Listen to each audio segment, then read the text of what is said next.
Bonjour à toi et bienvenue dans cette nouvelle vidéo. Aujourd'hui, je vais te présenter un outil très important et particulièrement si tu travailles avec OD Switch.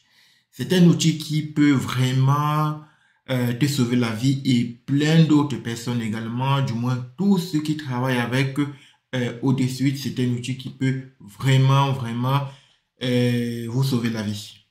En fait, au minimum une fois dans la vie. Voilà. Cet outil, c'est simple, il s'appelle WP Tiger. WP Tiger, en fait, c'est un outil, en fait, qui détecte l'ensemble des installations WordPress qui sont dans ton hébergeur ou bien tout simplement dans ton site web. Donc, on verra l'exemple tout juste après. Donc ici en fait il permet une gestion de l'ensemble de tes sites sans devoir te connecter au dashboard de ton site principal. Donc c'est-à-dire que tu peux installer, désinstaller des extensions ou bien retrouver ton site si jamais tu as perdu tes coordonnées. Donc c'est en cela que cela est très important. On commence ici une petite visite, c'est-à-dire qu'il commence par répertorier en fait l'ensemble de tes sites et dans chaque site, en fait, tu peux soit gérer le site, regarder ton PHP MyAdmin. Par exemple, si je clique sur PHP MyAdmin, là en fait, j'ai tous les données sur de PHP MyAdmin concernant ce site en particulier et bien d'autres. Voilà. Et puis également, on peut avoir accès au site et on verra un exemple tout à l'heure. Pour faire une petite démo de ce que ce site est capable de faire, du moins ce que ce logiciel est capable de faire, je vais prendre pour exemple un de mes sites. Ça va être celui-ci, Afrique Technologie. Si tu es en train d'apprendre quelque chose dans cette vidéo, je t'invite donc dès à présent à t'abonner et à activer la cloche de notification pour ne rien rater la prochaine fois. Et surtout, like et partage, ça donne beaucoup de force et ça permet également aux autres d'accroître leurs connaissances. C'est un plaisir et on continue la vidéo. Merci. En prenant pour exemple Afrique Technologie, je vais juste dire gérer le site.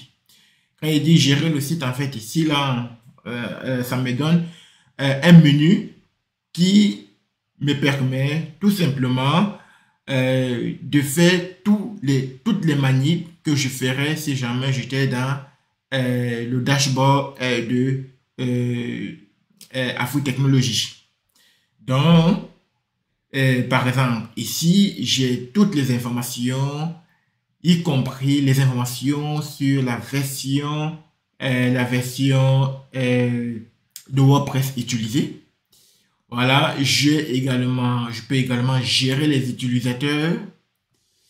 Voilà, je peux changer le mot de passe des utilisateurs.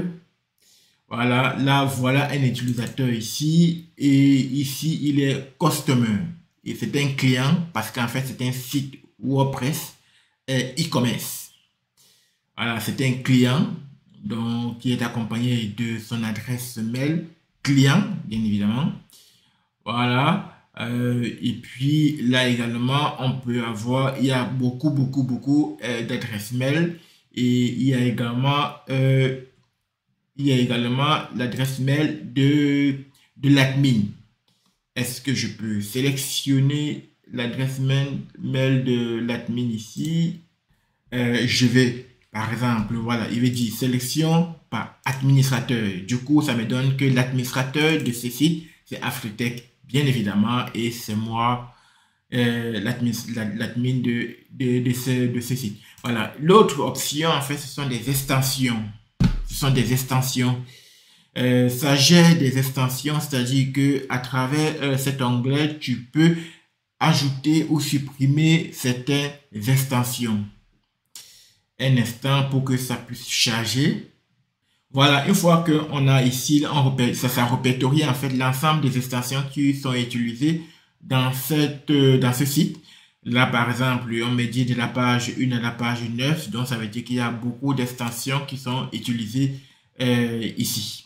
Voilà. Et du coup, là, il y a des extensions que je peux supprimer. Il y a des extensions qui viennent directement avec le site, avec WordPress, qui ne sont pas facilement supprimables. Voilà.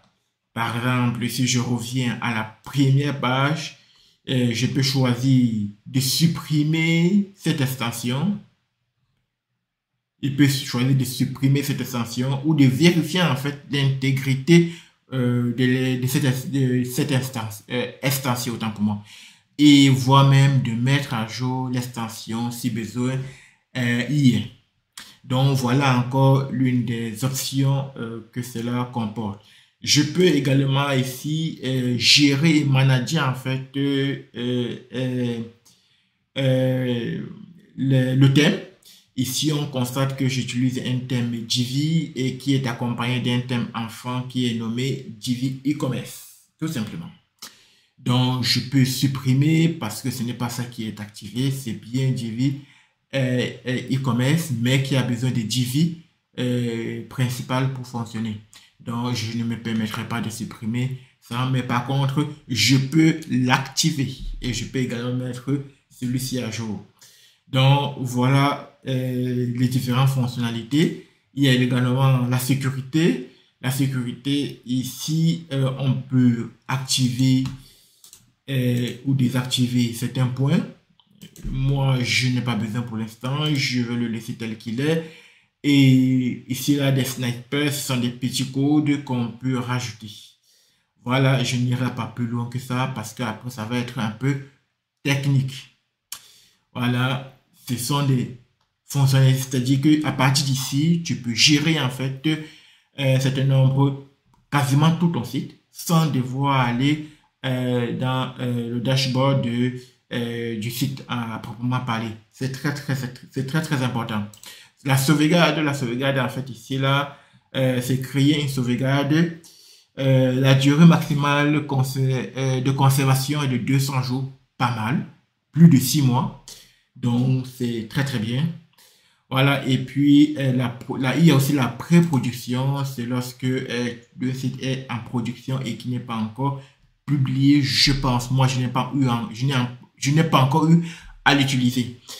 Et puis, l'autre onglet, c'est la performance. Et la performance, et là également encore, on peut vérifier la performance en prenant point par point, mais cela, je t'invite à te pencher sur différents points et à prendre du temps à vérifier. Parce que moi-même, je ne connais pas de manière très détaillée les différents points que cette plateforme propose. Mais j'ai déjà été sauvé une fois et c'est pour ça que je tenais vraiment à présenter cet outil. Et puis, il y a également des actions avancées. Ouais, comme partout, il y a les actions avancées, il y a le SSL. Voilà. Il y a plusieurs actions que tu peux mener ici qui sont plus ou moins importantes voilà, en fonction de ton utilisation. Voilà. Et là, tu peux rencontrer les différentes tables que tu as dans ta base et voilà, que tu peux gérer. Voilà. Et puis également le cache, vider le cache WordPress. Là, tu n'as pas besoin en fait de partir dans le code, dans les multitudes fichiers, tu peux juste tout simplement vider le cache en un seul clic et c'est très important. Tu peux également forcer en fait l'utilisation de SSL. Oui, ça c'est également une option. En un seul clic, tu peux le faire. Voilà. Et qu'est-ce que je manque de présenter? Je pense que j'ai fait le tour. Et par exemple, on peut supposer, en prenant un exemple très concret, on peut prendre pour exemple ce site où j'ai oublié le mot de passe, j'ai oublié l'identifiant, j'ai oublié l'adresse mail. On peut se poser la question, comment est-ce que retrouver ce site sans avoir toutes ces informations?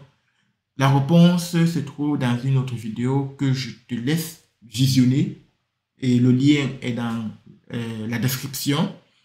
Et là où je te montre comment est-ce que en peu de temps, en quelques minutes, en quelques clics, j'arrive à me connecter à ce site sans devoir faire appel à un autre plugin, sans devoir faire appel à un expert quelconque, sans devoir me casser la tête, tout simplement. Donc, je te laisse visionner cet exemple qui va vraiment t'édifier et on se donne rendez-vous pour une autre vidéo. C'était Jonas pour Afro Innovation. Merci.